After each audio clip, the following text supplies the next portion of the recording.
Magpadala ka ng tao sa Marikina. May ipapatumba ako sa'yo. Sa Gabal. Sige, ipapadeploy ko na.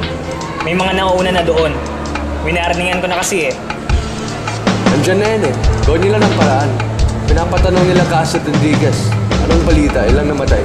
I will get back to you. Check ko updates. Nakakarami na to ah.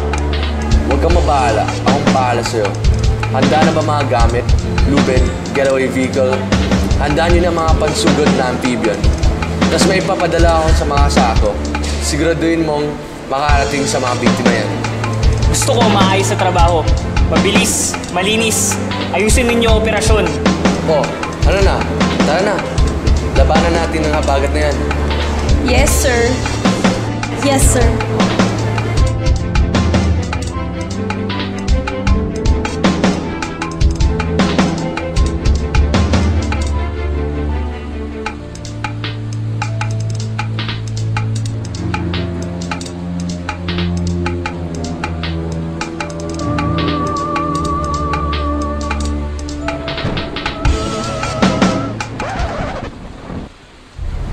USEC, NDR, RMC. Chairman, Philippine Red Cross.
Day to day, day